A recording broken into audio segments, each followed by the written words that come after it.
Welcome to Tell Me Your Story, new paradigms for a new world, as we give you choices and knowledge of those choices to help make your dreams come true. And we're here on Sundays at 7 a.m. and 7 p.m., Monday mornings at 1 a.m., and Wednesday mornings at 9 a.m. That's our special edition of Tell Me Your Story. We stream at those times at richarddugan.com, and there are podcasts available of every single program. First, you can go to SoundCloud, iTunes, TuneIn Radio, Spotify, Stitcher, Player FM, Blueberry, or I think that's Burberry. Be that as it may, there's also iHeart and Amazon Music. And you can watch these interviews on the channel Tell Me Your Story with Richard Dugan. Just go to YouTube and type that in, and you'll find the guy with the black hat on YouTube. We hope that you will avail yourselves of these opportunities to listen to and to watch these programs, as well as to go to our guest's website. We'll be giving our guest's website in just a moment. We also hope that if you feel led to do so, and the programs resonate with you and you'd like to support us financially, we'd be greatly appreciative of that. You know that we use PayPal, and we use that for your security as well as ours. And when you go to PayPal to send us a contribution, all you have to do is put in my email address, because that's what they're going to ask for. Who are you sending this to? Richard@richarddugan.com. That's Richard@richarddugan.com. We also want you to participate in the Decade of Perfect Vision, the 2020s. We want you to go within, to spend time in that quiet, still, peaceful, calm place and listen to the still, small voice, your higher self, the divine, whatever you want to call it, that is going to give you instruction, insight, encouragement, inspiration, among other things. And so is our guest. He is going to help us out in that regard as well. And I'm very excited to have our guest here on the program, Ken D. Foster. And he is a coach and a mentor. He's done so with CEOs, entrepreneurs, executives, senior professionals, and all the good people out there. And he's spoken, tells stories. He's an amazing individual. Ken, first of all, thank you so much for coming on the program. I found out about you through some emails we were receiving and watched some of the videos, as well as you have your own radio program as well. Thanks for being with us. It's a pleasure to be with you, Richard. I've been looking forward to this.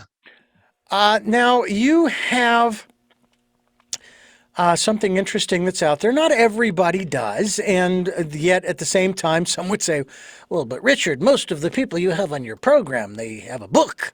Well, believe it or not, Ken has one too. It's called The Courage to Change Everything. It's a daily system to change your destiny.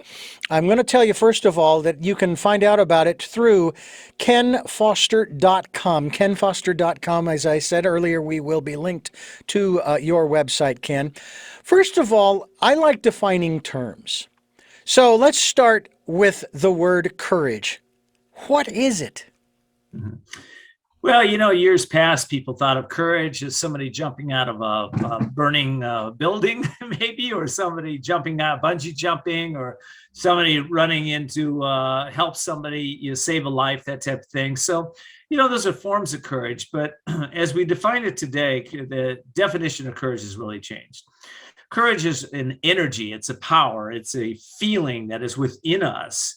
And when we tap into it, what happens is that actually the mind gets clear, our adrenaline starts flowing, and we start to have energy, power, and passion in ways that we normally wouldn't. And let me prove this to you really quick. If you were to just ask a simple question, and this is for you, your audience here, and you, Richard, if you were to ask a question, if I was courageous, what would be the next step to take my business or my life to the next level? Just think about it for a second. If you were courageous, what would be the next step for you? Now, once you get that, you're going to feel empowered. You're going to feel a sense of, yes, this is what I need to do next. That's what courage is. It's an energy. And when you tap into it, we become powerful. I have several different opportunities that are before me personally and professionally. That I am just thrilled about the opportunities being there because they weren't there before. And I think, well, this is kind of cool. Somebody is sort of recognizing me and my talents, my skills, my abilities, my capabilities, and so forth. Boy, this would be really cool if this did actually manifest. And that's something we talk about a lot on this program, manifesting. And it's sort of a kitsch word, if you will. It's almost cliche sometimes, the way people use it. I'm still waiting for, and it's probably out there, I just haven't found it yet, the book entitled Quantum Manifesting. It's like, enough with the quantum, okay? Either create it or don't. It doesn't have to be quantum, it just needs to be done. So I'm curious, you work with people to try to, I don't know, get them unstuck, try to get them motivated, try to encourage them. But the bottom line is that it's always going to come down to them, the individual, making that decision that might be at that moment one of the hardest, most difficult, most challenging decisions of their lives. And it's like you're sitting there, and the person's sitting there going, yeah, but I'm afraid that it's going to change everything, and I'm not going to recognize myself. And you hear the stories. Yeah, you hear the stories. One of the reasons I wrote the book, The Courage to Change Everything, Daily Strategies and Essential Wisdom to Awaken Your Inner Genius, is because I had clients that would come to me, and not one client, not two, not 10, hundreds of clients that would come to me over the years. And they would be wondering about this exact principle, about manifesting, right? Manifesting their dreams. And you touched on one part of that. That's willpower. We have to use our willpower to move things forward. You touched on another part of that, which is intention. There's a woman by the name of Lynn McTaggart who wrote a book, The Power of Eight. Yeah. And that book talked all about intention and the science behind intention now, and how powerful where two or more are gathered to set that powerful intention, and how things happen. And there's another piece to that. It's just that I found over the years with all my clients and with my own life.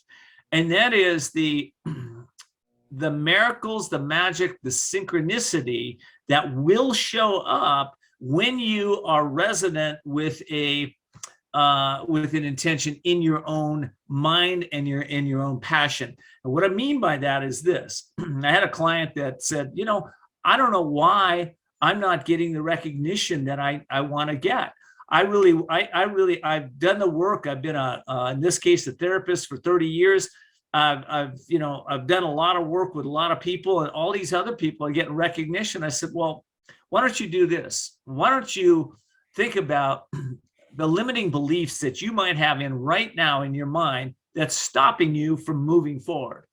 One of those beliefs was, I don't think I deserve it. I'm not worthy enough. Even though this person was talking about worthiness all the time. I said, well, you got to step that up in your own life. If you really knew you were worthy, how would things show up differently? And she said, well, I'd probably get on the phone and talk to some of these people that I think are above me right now. And I said, so what if you were able to let go of that thinking that somebody's above you? What if you just put in your psyche that everybody is equal to me? I'm a soul, and I'm a powerful soul, and so are they. And we can connect on that level instead of some ego level that I'm less than or more than somebody. Let's talk about the soul level. She said, I can do that. You know what happened as soon as she shifted her mindset was the next week, she's calling me up and saying, Ken, I have an opportunity to be on this TV show. I have an opportunity to be on this podcast. It's not the podcast I've usually been on. It's one with thousands of listeners. Ken, people are calling me up. Does it ship that past? Is it miracles, magic, and synchronicity? I can tell you through experience, when you get with a coach or a mentor, such as myself, and they know how to help you to shift that energy, that vibration, step into your courage, what's going to happen is, again, you are going to have to do work. Okay. It takes courage to make some of those calls. Don't get me wrong. You are going to have to use your willpower to do things you don't want to do on a daily basis that move you forward. But there's also the miracles, magic, and synchronicity that will start showing up for you almost instantly if you've shifted. Now, is that the only way that one knows that they've shifted, that all these things start to manifest, or and what is the best method to initiate that shift? Let's just say I want the shift, Ken. I want it. So how do I flip that switch? Yeah. Well, there is, with an experienced coach or mentor, they have a lot of tools. And there's not one formula that fits everybody. And I think as soon as we throw that out, we realize that, what your life story has been, how you have gone through life, the traumas, the dramas, the successes, the failures that you've had in your life are individual to you. So what we have to do is we have to look and see what's going to help shift you. One person, I might say a word to them and they shift, okay? They're a person that's predominantly mental. If I say that same thing to somebody that's predominantly kinesthetic, they're going to look at me like I don't know what's going on, and they won't get it. Mm-hmm. Right? Some people have a combination of, left brain, right brain, kinesthetic, mental, emotional stuff. So it takes some experience to look at that. And I believe it takes intuitives, those that have done the work that can tune into you as a client and really start to be able to really kind of merge their minds and hear what is not being said in those conversations. So again, it's not one thing, but the ultimate goal is this. We want to help you to be able to see the unseeable and know the unknowable and do the impossible. So when you can see the unseeable, what does that even mean, right? It really means that you'll be able to see things you haven't been able to see before. All of us have had that experience. Mm-hmm. You walk into a room and you see the room, and the next time you walk into a room, you see things you've never seen before. We want to be able to do that in our business and our life. We want to be able to see our blind spots, because when we do, we can shift that. And then knowing the unknowable, well, that's tuning into that higher self, the superconscious mind. That's where wisdom comes from. Wisdom doesn't necessarily come from reading 500 books. Yeah. I know a lot of educated people that don't have much wisdom. But what it does come from is sitting and contemplating, which is why, again, I wrote that book in a systematic way so that each day you can sit down, you can read the courageous quotes that I put in there. You can read the wisdom from the ages. All this wisdom didn't come from me. It came from masters. And then you can ask specific questions to take your mind and point it in the direction so that you can start to manifest those dreams that you want. In other words, you're realizing, not just getting more educational information, you're realizing what needs to shift inside of you so that you can take your business and your life to the next level. We're talking with Ken Foster, and he has, I would think for many would be a fascinating book. It's entitled The Courage to Change Everything, Daily Strategies and Essential Wisdom to Awaken Your Inner Genius. We're going to talk more about that as we continue here on Tell Me Your Story. I'm Richard Dugan, your host, and I thank you so much for being with us here on the program. We're talking with Ken Foster, author of The Courage to Change Everything. Ken, I would like to talk about one area because when you were discussing at the end of the last segment, as we were just talking, things kept flooding into my mind, these images of these different experiences, not that I had, but that I read about. And you talked about how wisdom is truly not found in a book. It's actually found in the context of living one's life, to be honest with you. Mm-hmm. But what I want to ask you about right now is not just your book. I've often found it fascinating what is chosen as what appears on the cover, the front, the back, even the spine. Can you tell me what the diagram is, the circular diagram on the cover of your book? Oh, that's a really great question. Thank you for asking that, Richard.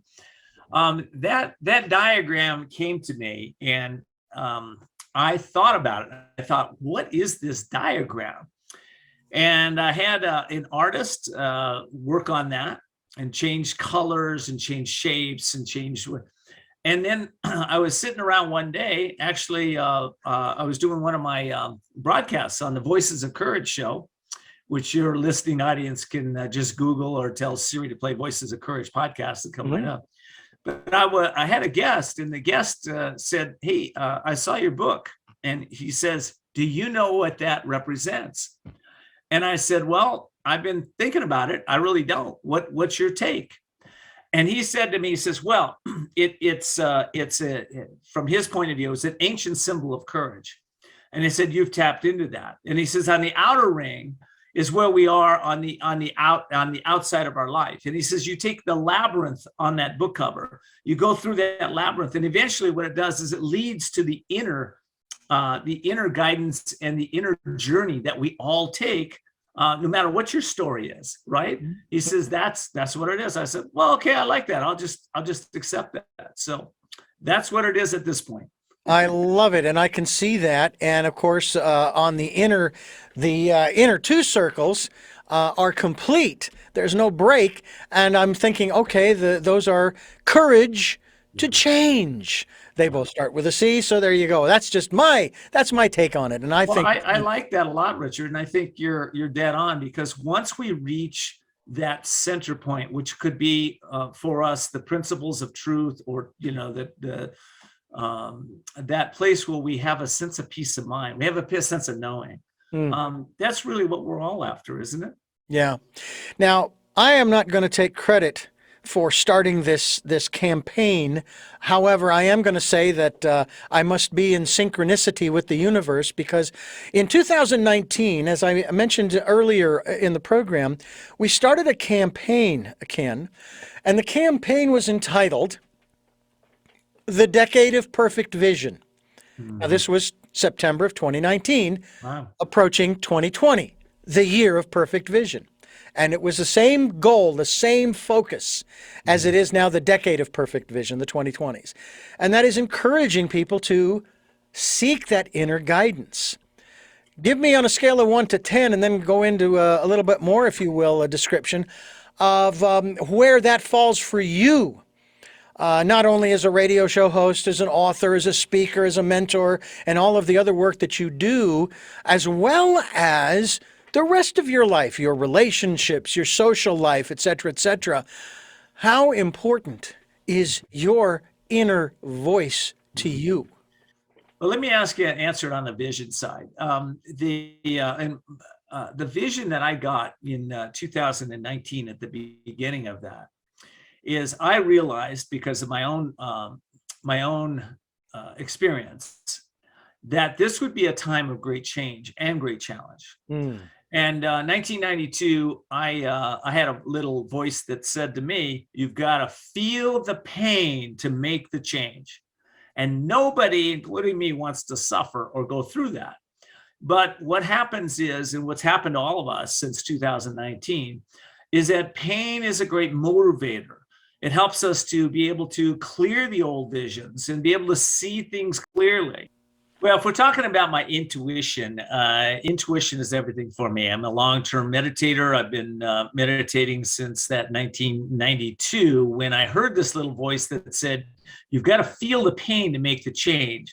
So what's been going on for me, and I think for a lot of us since 2019, we've gone through a lot of changes. And what I've found over the years with me and my clients is that inner voice, that one that says, go through that change, hear that, go through that pain, go through the change, go through what you need to go through.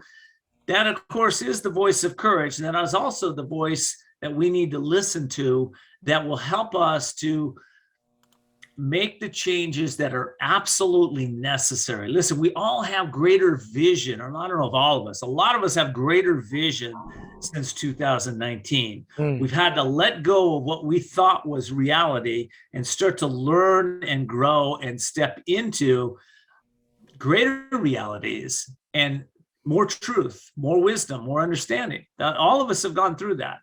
At least the people around me and my clients. I bet you have too, Richard. A lot of us have changed since then. Oh yeah, big time. Yeah. And it's interesting. I say this tongue in cheek, but it's not necessarily facetiously said, that these programs are therapy for me. And I gain wisdom and insight from you and others to help me to make it through some of these, I call them challenging times. And it is interesting how things have changed for obviously a lot of folks. For myself, I mean, on the one hand, when the pandemic was declared, in March of 2020, I continued to work. I continued to get up every morning and go to work. My wife was furloughed for 8 weeks, but now she's back. She's been back to work since. And yet we have, of course, followed some of the news and all of this kind of stuff. And I have to say that the one thing that short term really irritated me, it bothered me, was all of the complaining. And of course, my problem was, the irony was, there I was complaining about the complainers. I was like, okay, you need to get a handle on, get a grip on this, buddy, because, if you're going to move forward, you got to let them go ahead and complain and not worry about them complaining. And yet I understood where they were coming from, because their whole world was being turned upside down. And so for some, almost literally. So well, I sure can relate that with you. At first it was bothering me too. And then I thought to myself, well, what's behind the complaint? And behind the complaint was people were uncertain. They were worried. They were fearful. And for me, I went to compassion, Yes. not only for the general public and the news media and that, but for my own family, for my own self. Yeah. And so there was a lesson in that, to be able to shift immediately to compassion and understanding.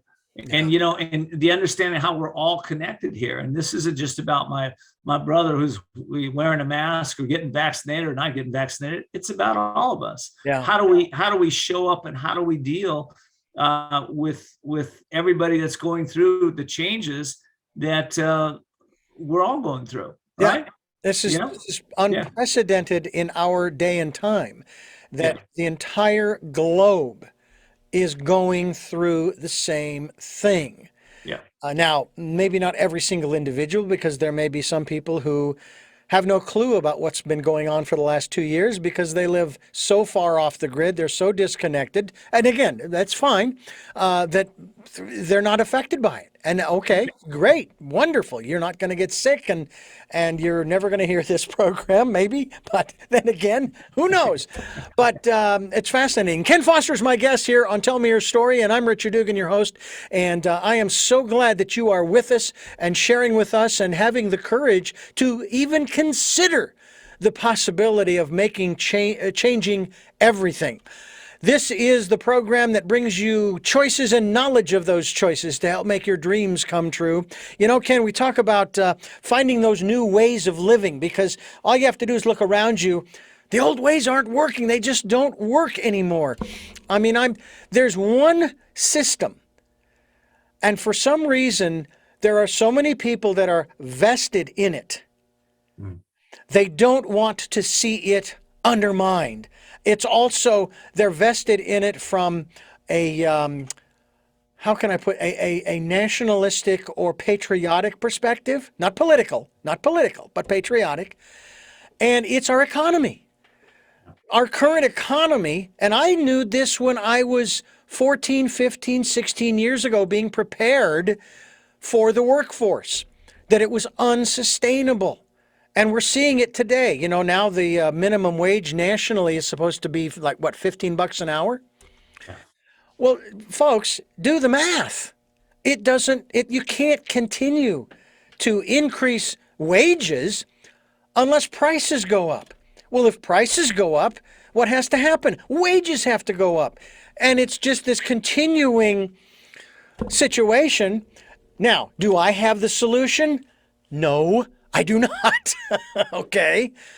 But what I do know is that that's just one of the many systems that we have. Our educational system's been turned upside down, Ken. But people are still learning. But they're finding new ways of learning.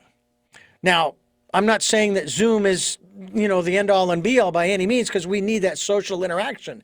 We need to connect with one another and find ways to do that. I have 2 older sisters. They went to university, Arizona State. I have a brother who went to DeVry for his electronics engineering degree.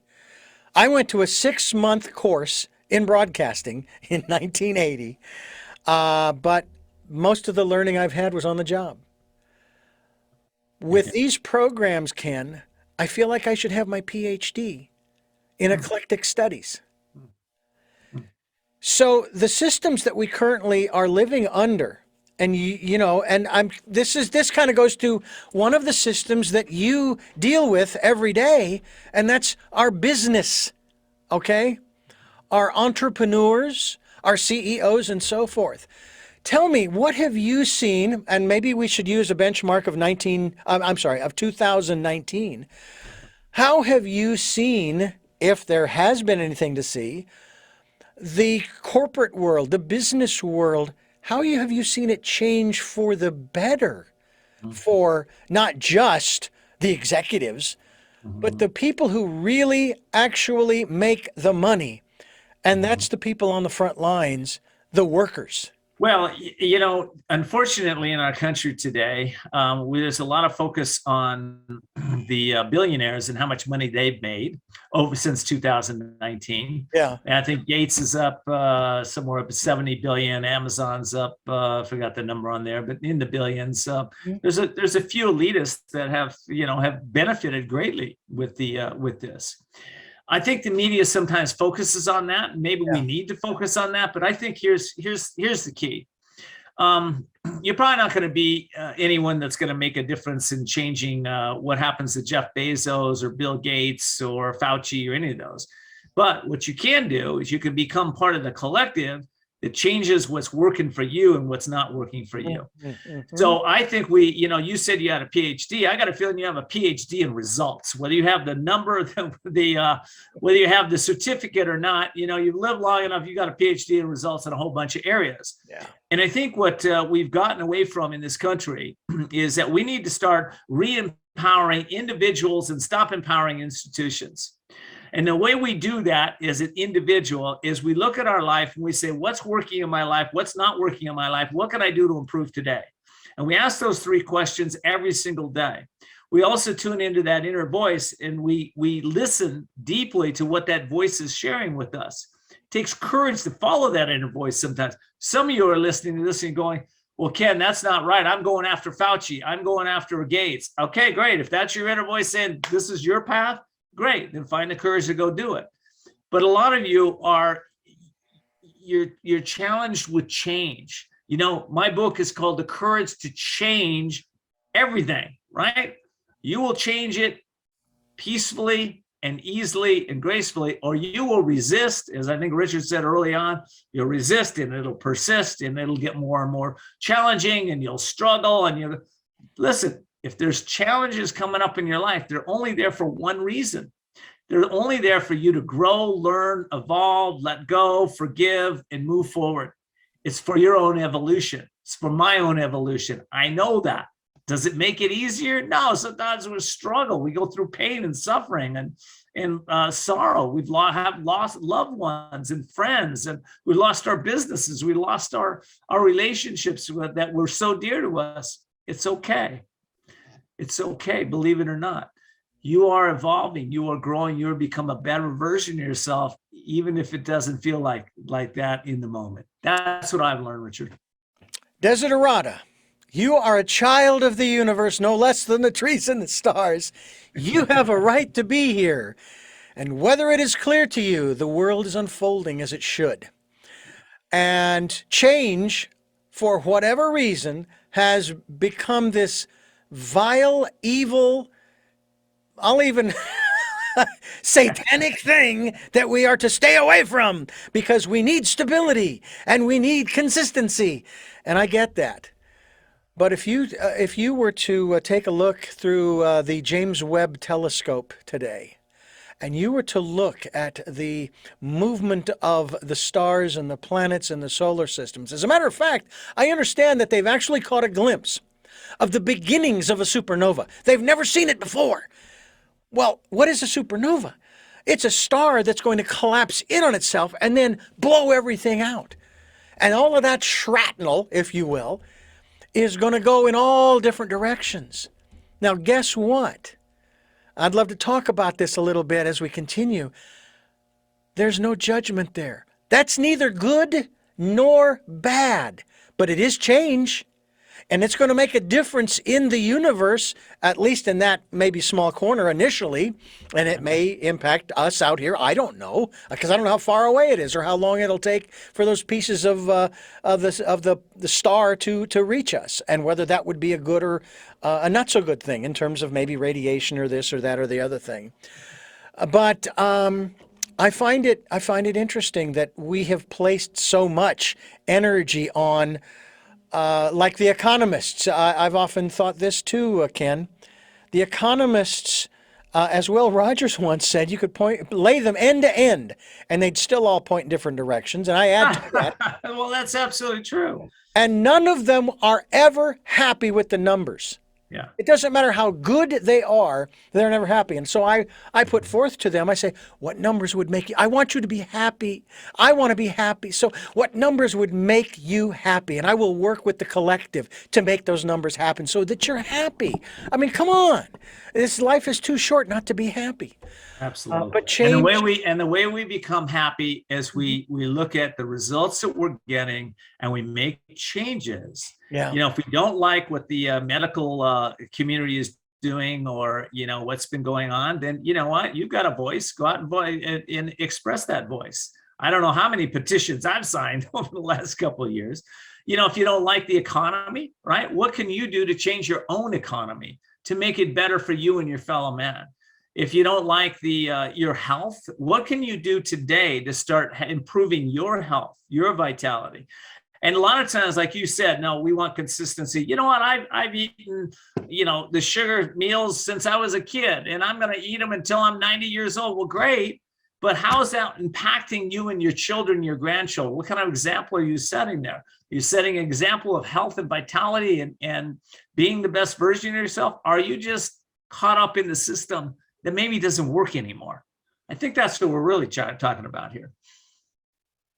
Change.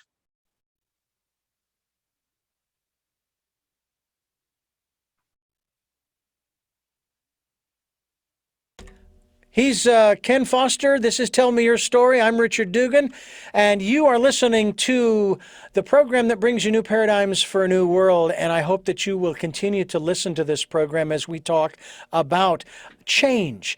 It's the one constant in the universe, and we need, this is the way I put it, Ken, we need to embrace it. We need to encourage it. We need to make it our friend. We need to love it intimately. Absolutely intimately, because it's the only thing that's always there. Yeah. And all change is not for the benefit. It's not for the benefit of you. It's not for the benefit of the humanity or society. All change is not for the benefit. We need to look at those changes and say to ourselves, what can we do to make it beneficial to ourselves and to society and everybody else, right?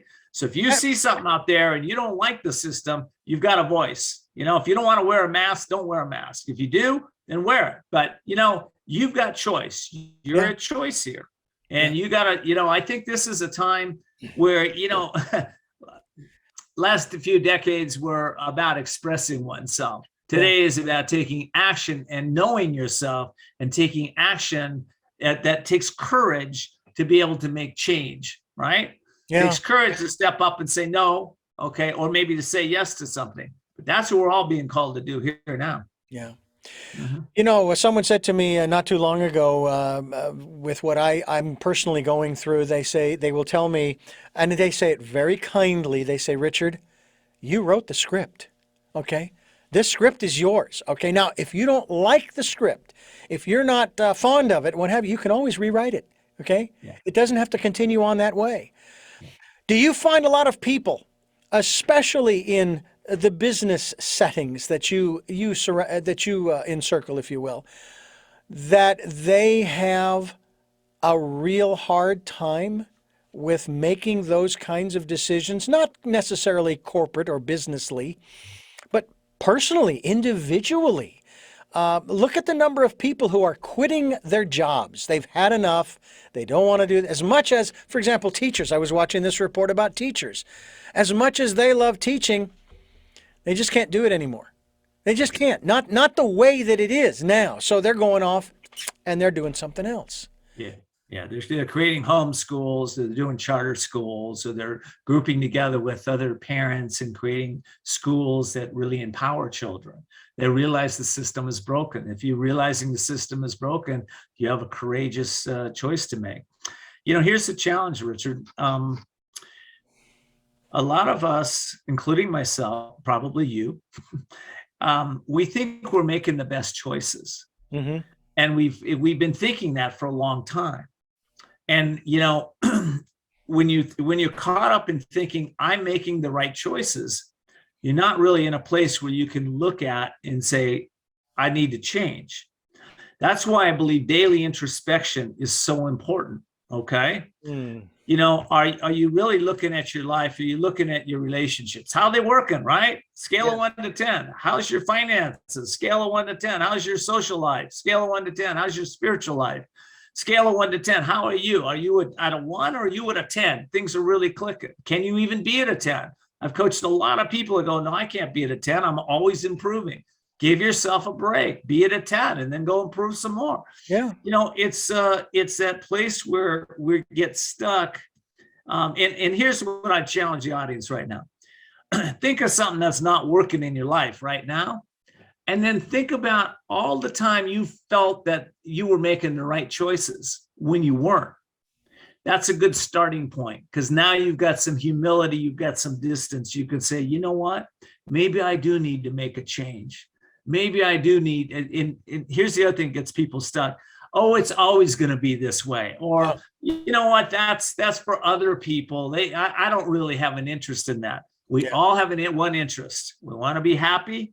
We all want to be happy. We all want to be healthy. We all want to feel good. And, most of us want other people to feel happy, feel healthy, and feel good, right? So we know that. So if you're not in that place, use that as a measuring stick. Okay, I made some poor choices. Today's the day I can look at my self-interest without any passion around it. Oh, I'm bad. I made the wrong choices. Forget all that. That's useless. Just look at what's working, what's not working, and think about some new changes you can make for yourself. If you do that, I can guarantee one thing. Your life is going to get better. And you will have that happiness. You will get out of the rut or wherever you are. And you will stop looking at what you can complain about. You'll start looking at, instead, you'll start looking at what are the 3 steps you can take today to make your life better.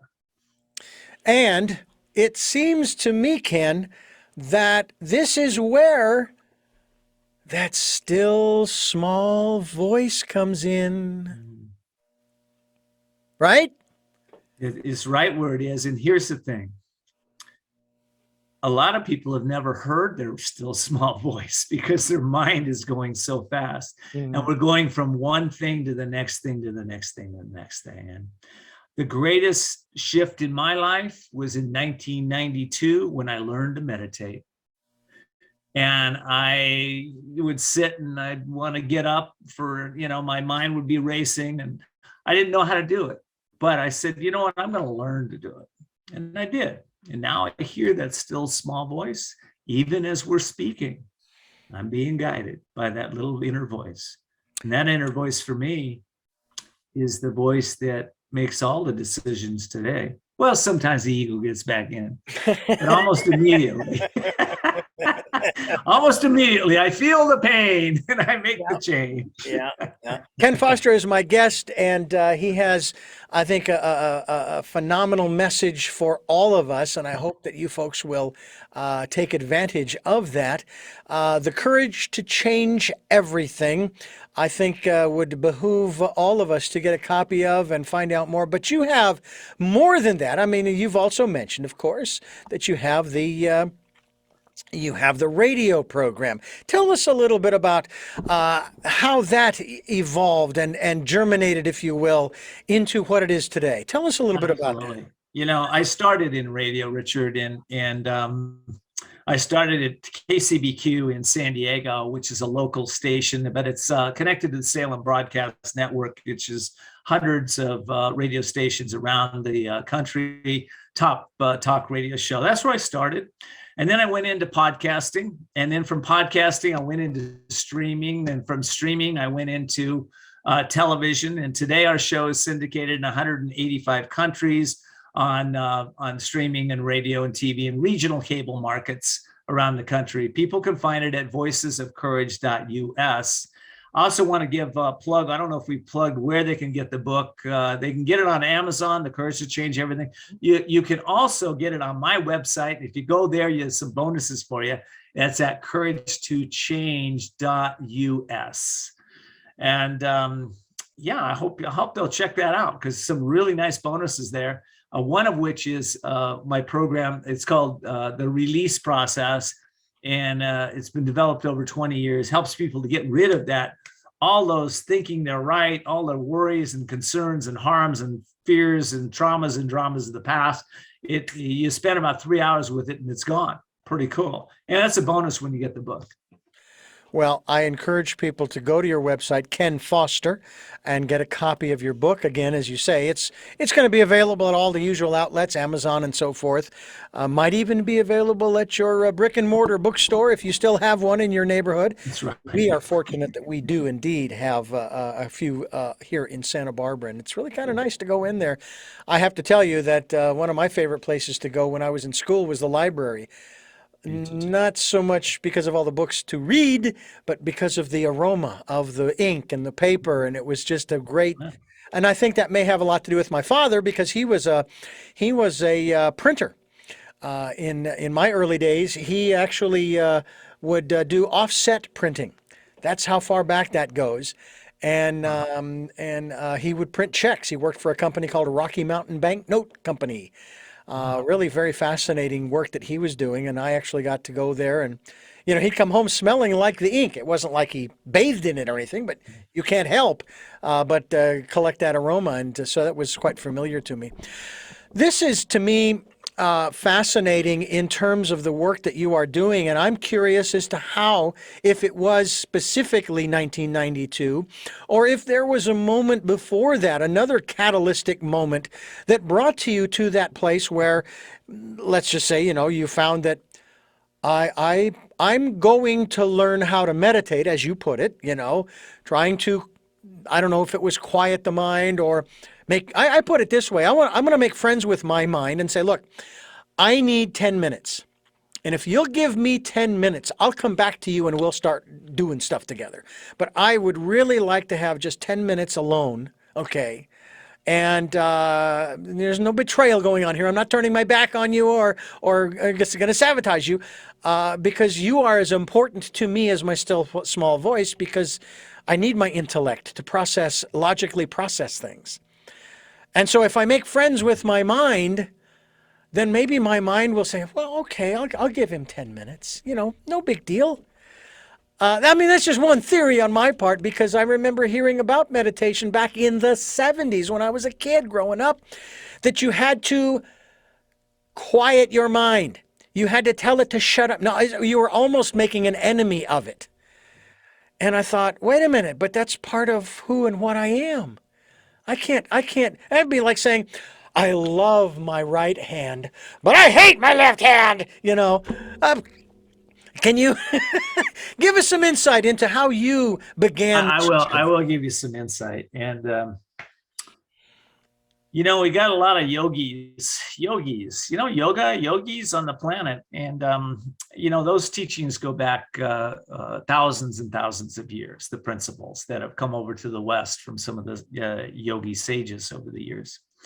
And, whether you believe in yogi sages or yoga, or if you're, it really doesn't matter what religion you are, you're Christian, you're Buddhist, you're whatever it is. Those principles are sound. There's some sound principles there. And one of the things that at the essence of all spiritual teachings is that, that God is one. We're one with God in that, God is found not outside of ourselves, but within ourselves, right? Yeah. So the yogi teaching says that we are sat chit, not S-H-I-T, C-H-I-T, sat chit ananda, ever existing, ever conscious, ever new bliss, right? Mm-hmm. Wow, that intrigued me. Ever conscious, that's cool. I like that. Ever existing, I like that. Ever new bliss. I don't know how to get that, but I want that. And, that's where I started. And listen, I found that not only are we not the bodies, we're not the mind, that we are something greater than that we all have a mind. In fact, we share a collective mind, as Carl Jung might say. And, there's three types of minds. There's the superconscious mind, there's the conscious mind, and the subconscious mind, right? Subconscious mind is everything we experienced in this world in the past. Conscious mind is what we're doing right now. You're being conscious here. And then the superconscious mind, where we tap into. Mm-hmm. Okay, that's that collective mind that we all share. And there's a lot of wisdom in there, etheric records and things like that. But what if we were higher than that? What if there's something else out there? Ever new bliss. That's where yoga comes in, and that's where meditation comes in. Where we let go of our mind. It's not about fighting our mind. It's just allowing ourselves to expand into a greater sense of ourselves. So that's what I found. If people have an interest in finding out more about yoga, I would direct them over to yogananda.org, YOGANANDA, yogananda.org. And they can learn, there's guided meditations there. There's beginning meditations. There's, ways for people to connect and learn how to meditate. That's what I did. That's in it. It works. It's awesome. You get a lot more peace and joy and happiness when you learn how to quiet and still the mind. Well, my metaphysical primer was Autobiography of a Yogi at the age of 16, 17 years of age. I have a copy of it, not only a hard copy, but also an audible copy from the version that I would listen to as a kid from Recordings for the Blind, recorded in New York when I was listening to books. So, and that's one of the things that was coming up in my mind when you were speaking earlier. About things, and all of a sudden these stories from Paramahansa came up in my mind about the Swami Tiger and about all of these different stories, and it was fabulous.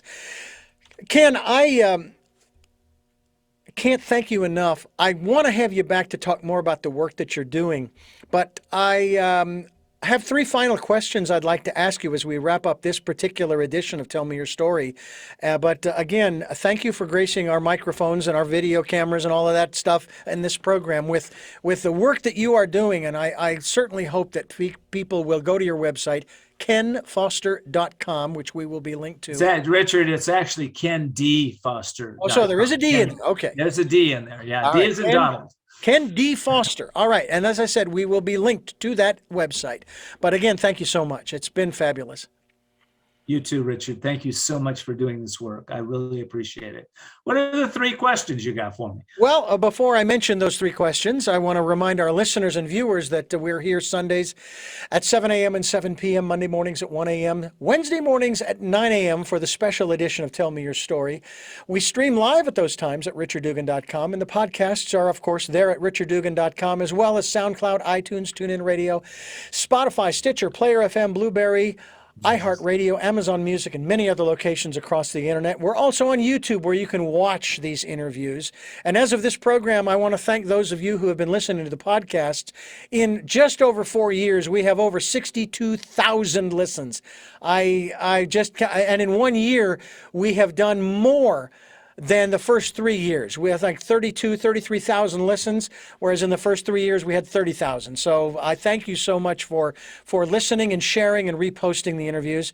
We're also on YouTube, where you can watch these interviews. And of course, if you'd like to support the work we're doing, we do have a PayPal account for your security as well as ours. And we hope that you will do what you can. We'll take energetic support as well. We will put it to good use, I promise you.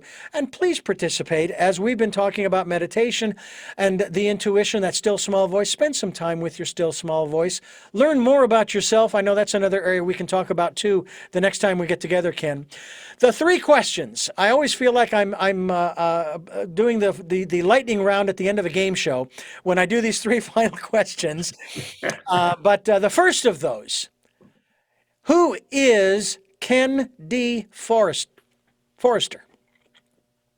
Well, Ken D. Foster is a individual that has evolved over the years, who has made a lot of mistakes and has learned from those mistakes. Today, in terms of the essence of me, is I would say I'm an individual who's patient, who's kind, who's compassionate, who's filled with love. And I'm here to serve and be the best version of this incarnation that I possibly can. So that's who I am. What is it that you hope to or want to achieve through the work that you are doing now? It's been a really deep question in the last month and a half since I was sick and had a serious injury. And what I found is that I'm doing the work that I'm supposed to be doing right now. And that is being an amazing coach and mentor to those that come to me, being an author and a speaker, and being of service to my family and those that are important to me. So that's what I do. That's what I be. And I'm enjoying life doing that. And finally, what is your life's purpose? My life purpose? God realization. That's it. I'm with you there. Ken, thank you once again, Ken Foster, for joining us on the program. KenDFoster.com, the website. And we do look forward to having you back again to talk more about this. Thanks. I'd love to come back. And congratulations on all the success on the show. And wow, you're doing a great job. Thank you, Richard. Thank you. And I thank you for listening to and watching Tell Me Your Story, New Paradigms for a New World, as we give you choices and knowledge of those choices to help make your dreams come true. And until our next broadcast, podcast, videocast, love to lol.